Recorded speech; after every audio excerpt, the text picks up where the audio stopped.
Hello everyone, welcome back to my channel. I hope you all are good. So आज की इस video में हम बात करने वाले हैं about methods of performance appraisal. So start करते हैं आज की video. So performance appraisal can be described as a systematic evaluation of performances of several employees so that they can understand all abilities of a person and their development and growth. So whenever we'll talk about performance appraisal, ये एक systematic evaluation होता है जहाँ पे हम बहुत सारे employees की performance को evaluate करते हैं, उनकी abilities को समझते हैं और उनके growth और development पे work करते हैं। So performance appraisal बेसिकली किया जाता है एक बहुत ही सिस्टमैटिक मैनर में, जिसमें हम एम्प्लॉयज़ की पे को पहले मेज़र करते हैं और फिर उसको कंपेयर करते हैं बाकी के एम्प्लॉयज़ के साथ और प्लान्स और टारगेट्स के अकॉर्डिंग हम चलते हैं।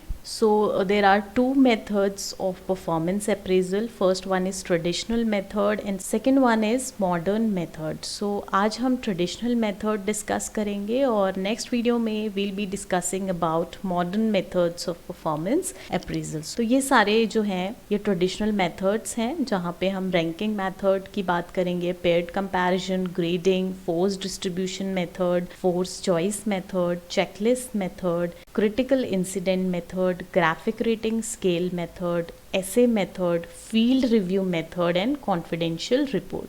So let us discuss these methods. So starting with the first one, that is ranking method. तो ranking method क्या है? बहुत ज़्यादा oldest और simplest systematic method है performance appraisal का, जहाँ पे हम employees को compare करते हैं दूसरे employees के साथ और उनके worth के according उनको place करते हैं। So employees को basically यहाँ पे rank किया जाता है from the highest to the lowest level और you can say from the best to the worst। तो जो भी employees बहुत अच्छा perform करते हैं उनको हाई रैंकिंग मिलती है, ऐसे ही परफॉर्मेंस के अकॉर्डिंग उनको रैंक दी जाती है और जो बहुत वर्स्ट परफॉर्म करते हैं उनको लोवेस्ट रैंक प्रोवाइड की जाती है। Next is paired comparison. Paired comparison method में क्या होता है, एम्प्लॉयज़ को कंपेयर किया जाता है दूसरे एम्प्लॉयज़ के साथ 1-on-1 बेसिस पे और यहाँ पर जो रेटर होता है उसे बंच ऑफ स्लिप्स प्रोवाइड की जाती हैं जहाँ पे एम्प्लॉयज़ के नेम्स होते हैं और जो रेटर होता है वो टिक मार्क लगाते हैं उन एम्प्लॉयज़ के आगे जो उनको लगता है कि बेटर हैं दूसरे एम्प्लॉयज़ के कंपैरिजन में। Next is grading method. So in this method certain categories of worth are established in advance and carefully defined. तो ग्रेडिंग मेथड में क्या होता है, पहले से एडवांस पे हम कुछ कैटेगरीज को डिफाइन कर लेते हैं और फॉर एग्जांपल इसमें हमने 3 कैटेगरी को कंसिडर किया है। First one is outstanding, second satisfactory and third one is unsatisfactory. फिर हम क्या करेंगे, उन एम्प्लॉयज की परफॉर्मेंस के अकॉर्डिंग हम उन्हें इन 3 कैटेगरी के अंदर एलोकेट करेंगे। अगर कोई एम्प्लॉय बहुत अच्छा परफॉर्म कर रहा है तो उसे हम आउटस्टैंडिंग के अंदर डालेंगे, कोई ओके एवरेज परफॉर्म कर रहा है तो उसे हम सैटिस्फैक्ट्री के अंदर डालेंगे और किसी की परफॉर्मेंस अगर वर्स्ट है, सेटिस्फैक्ट्री नहीं है तो उसे हम अनसैटिस्फैक्ट्री कैटेगरी के अंदर डालेंगे।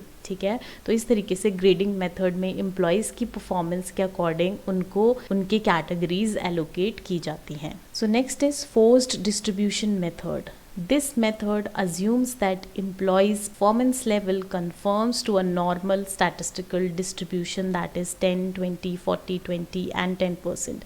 तो इस मेथड में बेसिकली अज्यूम किया जाता है कि एम्प्लॉयज़ की परफॉर्मेंस को हम एक स्टैटिस्टिकल डिस्ट्रीब्यूशन में शो करते हैं। हम एक बेल शेप कर्व के थ्रू हम एम्प्लॉय की परफॉर्मेंस को शो करने की कोशिश करते हैं। This is useful for rating a large number of employees job performance and ability. It tends to eliminate और रिड्यूस बायस। तो इस फोर्स डिस्ट्रीब्यूशन के थ्रू हम बहुत सारे एम्प्लॉयज़ को रेट कर सकते हैं, उनकी एबिलिटी को आइडेंटिफाई कर सकते हैं और इसका एक एडवांटेज भी है कि यहाँ पे हम बायसनेस को भी रिड्यूस कर सकते हैं। तो इस तरीके का एक बेल शेप्ड कर्व होता है जहाँ पर हमने वाई एक्सिस में नंबर ऑफ एम्प्लॉयज़ को लिया है और यहाँ पर हमने एम्प्लॉयज़ की परफॉर्मेंस को कैटेगरीज में डिवाइड किया है, जैसे कि poor, below average, average, good, excellent और जितने भी आपके टोटल नंबर ऑफ एम्प्लॉयज़ हैं उसमें से हम परसेंटेज के थ्रू यहाँ पर शो करते हैं। तो यहाँ पे शो किया गया है कि 10% जो एम्प्लॉयज़ हैं वो पुअर कैटेगरी के अंदर आते हैं, 20% बिलो एवरेज परफॉर्म कर रहे हैं, 40% एवरेज, 20% गुड और 10% एक्सीलेंट की कैटेगरी में है। तो इस तरीके से हम एम्प्लॉयज़ की परफॉर्मेंस को एक बेल शेप्ड कर्व में आराम से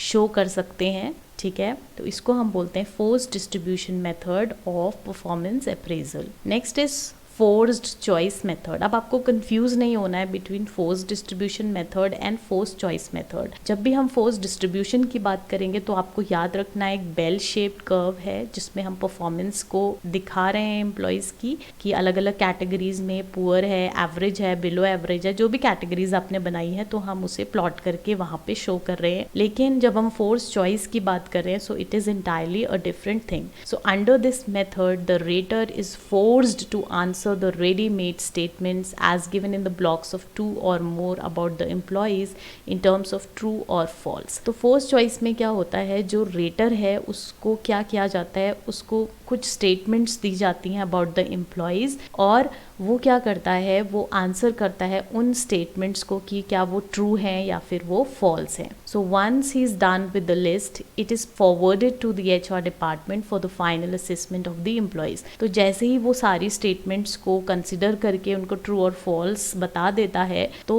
जैसे वो फिनिश करता है पूरी लिस्ट को, उसको फॉरवर्ड कर दिया जाता है HR डिपार्टमेंट को फाइनल असेसमेंट के लिए, जो भी एम्प्लॉयज़ की परफॉर्मेंस है उसको असेस करने के लिए और फाइनल रिजल्ट्स को जनरेट करने के लिए। फोर्स डिस्ट्रीब्यूशन में तो हम बेल शेप कर्व के थ्रू परफॉर्मेंस को क्या कर रहे थे, रिफ्लेक्ट कर रहे थे, वहाँ पे हम प्लॉट कर रहे थे कि कौन सा एम्प्लॉय जो है वो पुअर है या बिलो एवरेज, इस तरीके से। लेकिन फोर्स चॉइस मेथड में क्या होता है, जो रेटर है वो रेडीमेड स्टेटमेंट्स को आंसर करता है एम्प्लॉयज़ की क्या वो ट्रू है या फिर फॉल्स है, उसके बाद वो लिस्ट को फॉरवर्ड कर देता है HR डिपार्टमेंट को, ठीक है, ताकि फाइनल असेसमेंट ऑफ एम्प्लॉयज़ हो सके। Next is checklist method. अब चेकलिस्ट मेथड में इस तरीके से बॉक्सेस होते हैं जिसमें रेटर को टिक लगाने होते हैं। So the basic purpose of utilising checklist method is to ease the evaluation burden upon the rater. तो बेसिक पर्पस क्या है चेकलिस्ट मेथड का, कि रेटर को ज़्यादा डिफ़िकल्टी ना हो एम्प्लॉयज़ को रेट करने के लिए। तो इस मेथड में हम कुछ स्टेटमेंट्स देते हैं, ठीक है,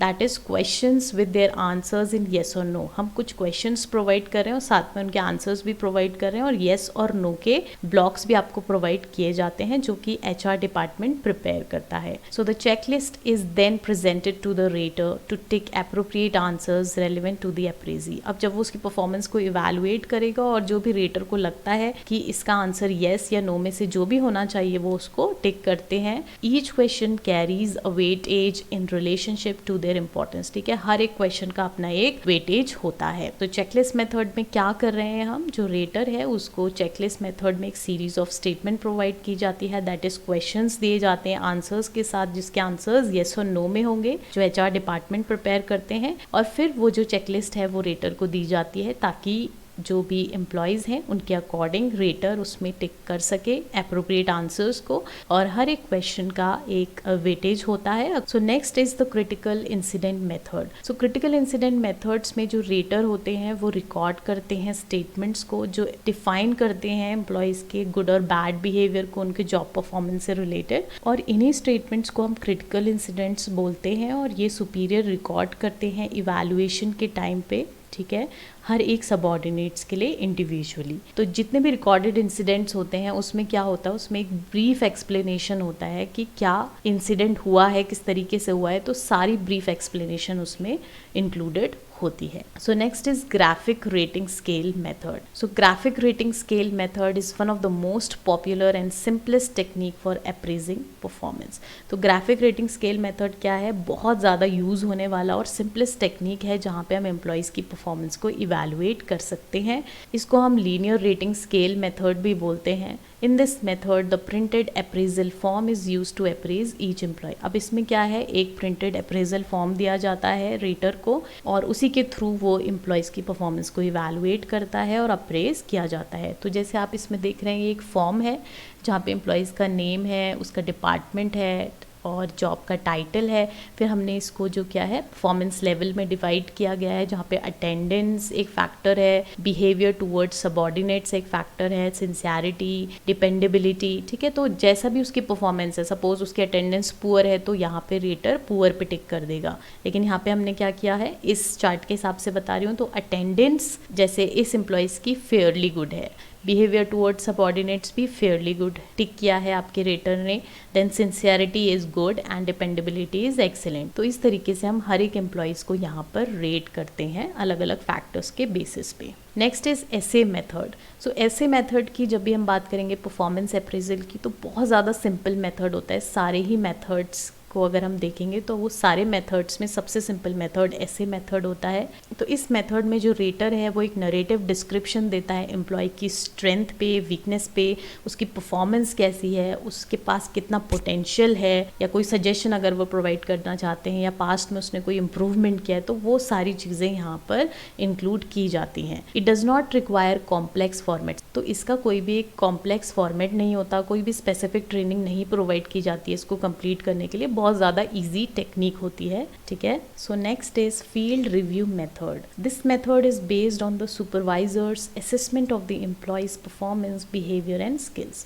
तो ये जो मेथड है बेसिकली बेस्ड होता है सुपरवाइजर्स की असेसमेंट में, जहाँ पर हम एम्प्लॉयज़ की परफॉर्मेंस को इवैल्यूएट करते हैं, उनके बिहेवियर और उनके स्किल्स को भी हम इवैल्यूएट करते हैं।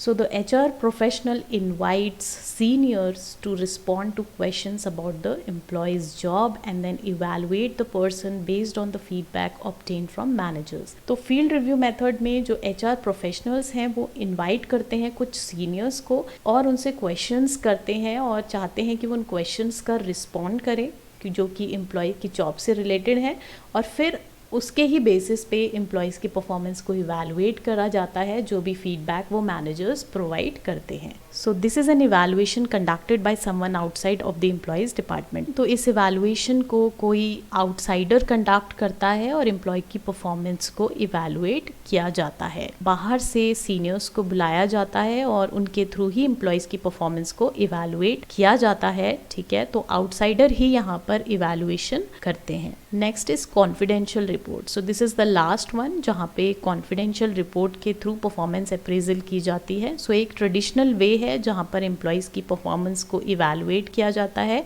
मेनली ये गवर्नमेंट डिपार्टमेंट्स में किया जाता है। सो इवैल्यूएशन जो है आपके इमीडिएट बॉस करते हैं या फिर सुपरवाइजर करते हैं for giving effect to promotion and transfer. तो जब भी प्रमोशन या ट्रांसफ़र की बात आएगी तो वहाँ पर इमीडिएट बॉस और सुपरवाइजर ही यहाँ पर कॉन्फिडेंशियल रिपोर्ट के थ्रू परफॉर्मेंस अप्रेजल करते हैं। Usually a structured format is devised to collect information. तो कॉन्फिडेंशियल रिपोर्ट के अंदर क्या होता है, एक स्ट्रक्चर्ड फॉर्मेट होता है जहाँ पे इन्फॉर्मेशन कलेक्ट की जाती है एम्प्लॉयज से रिलेटेड, लाइक उसकी स्ट्रेंथ, उसकी weakness, intelligence, aptitude, character, attendance, discipline, सारी चीज़ें एम्प्लॉयज़ के बारे में यहाँ पे कलेक्ट की जाती है और उसे कॉन्फिडेंशियल रखा जाता है। उसके बेसिस पे ही उसका परफॉर्मेंस अप्रेजल किया जाता है। सो ये थे हमारे परफॉर्मेंस अप्रेजल के ट्रेडिशनल मेथड्स। आई होप आप सभी को समझ आए होंगे। अगर वीडियो अच्छा लगा हो तो लाइक, शेयर और सब्सक्राइब कीजिएगा। मिलते हैं नेक्स्ट वीडियो में।